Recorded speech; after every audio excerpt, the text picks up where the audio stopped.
วันที่เราได้เป็นเพื่อนกัน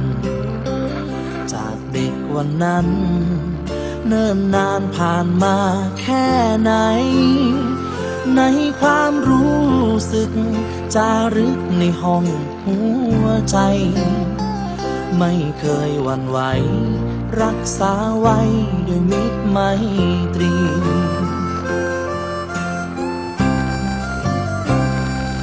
อาจจะมีบางคราวที่เราหายไปก็เพราะช่วงวัยให้เราต้องทำหน้าที่ไปมีครอบครัวมีการงานไปตามวิธีนานหลาย10 ปี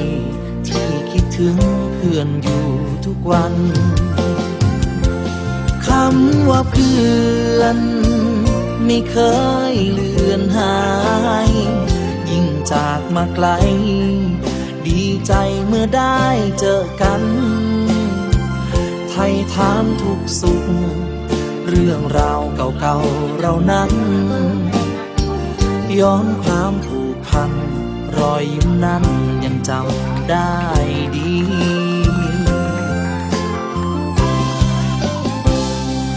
มิตรภาพของเราขอให้คงมันห่วงใยต่อกันสายสัมพันธ์นั้นยังเต็มที่วันนี้เพื่อนเราอายุมากขึ้นทุกปี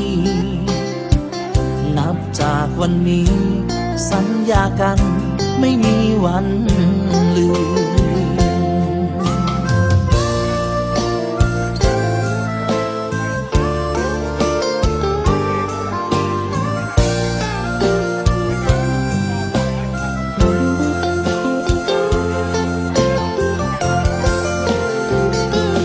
คำว่าเพื่อนไม่เคยเลือนหายยิ่งจากมาไกลดีใจเมื่อได้เจอกันไถ่ถามทุกสุขเรื่องราวเก่าๆเรานั้นย้อนความผูกพันรอยยิ้มนั้นยังจำได้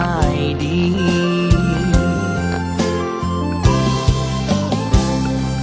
มิตรภาพของเราขอให้คงมันห่วงใยต่อกันสายสัมพันธ์นั้นยังเต็มที่วันนี้เพื่อนเราอายุมากขึ้นทุกปีนับจากวันนี้สัญญากันไม่มีวันลืมนับจากวันนี้สัญญากันเพื่อนกันตลอดไป